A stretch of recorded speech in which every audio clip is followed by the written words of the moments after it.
చాలా మంది ఎవరెవరైతే మాట్లాడుతున్నారో ఇప్పుడు ఎవరెవరు ఏదేది చేస్తున్నారో ఒకళ్ళని నేను చెప్పను, ఒకరి మీద నేను ఆపాదించను. మేబీ ఎవరో నాకు నోటీసులు కూడా ఆవిడ పంపించారు. నోటీసులు పంపించి అంత పని నేను ఏం చేశాను నాకు తెలియదు. ఎవరు పంపించారు మీకు నోటీసులు? అనసూయ గారు పంపించారు. సో నోటీసులు పంపించి అంత పని నేను ఏం చేశాను నాకు తెలియదు. సో నేను నా లాయర్తో నేను నోటీస్ ఇస్తాను, నేను ఎదుర్కొంటాను. నేను ఇలాంటి నోటీసులు ఎన్ని చూసుంటాను, అవన్నీ పట్టించుకోను అనుకోండి, అది వేరే విషయం. మనం మంచిగా మాట్లాడాడు, మంచి చెప్పినా కూడా తప్పే అని జనాలకి అర్థమవుతుంది. సో పర్వాలేదు. ఆ నోటీస్కి నేను ఏంటంటే నేను ఒకటే అడుగుతాను, ఇప్పుడు ఆవిడ నాకేం శత్రువు కాదు, ఆవిడతో నాకు శత్రుత్వం లేదు.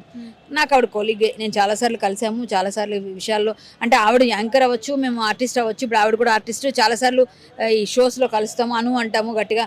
ఆమె నేను హగ్ చేసుకుంటాను, ఆమె నేను హగ్ చేసుకుంటుంది. బట్ ఆమె మాట్లాడి, ఆమెకు అవసరం లేకుండా వచ్చి దూరి ఆమె మాట్లాడినప్పుడు ఆమెను చూపించి మీలాంటి టీవీ వాళ్ళు ఇదిగోండి ఈవిడ ట్వీట్ చేశారు, ఇప్పుడు నాగబాబు గారి పేరు మీరు ఎలా తీసుకున్నారో అలాగే ఆవిడ పేరు కూడా తీసుకొని నన్ను అడిగినప్పుడు ఆ పేరుకు వాళ్ళు తీసుకున్నారు కాబట్టి దానికి సంబంధించి మనం ఎక్స్ప్లెనేషన్ ఇవ్వడం వల్ల కొన్ని మాటలు చెప్పుంటాం.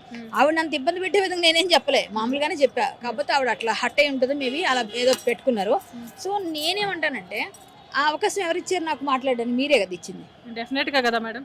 ఇప్పుడు నేనైతే ఆవిడ పేరు తీయలేదు, ఆవిడ దగ్గరికి వెళ్ళలేదు. అలాగే శివాజీ గారు ఆవిడ పేరు తీయలేదు. ఆవిడే వచ్చి మాట్లాడినప్పుడు ఆవిడ గురించి జనాల్లో మాట్లాడుకుని పబ్లిక్ ఫిగర్ గురించి పబ్లిక్గా మాట్లాడుతున్నప్పుడు పబ్లిక్లో ఉన్నవే మాట్లాడాం.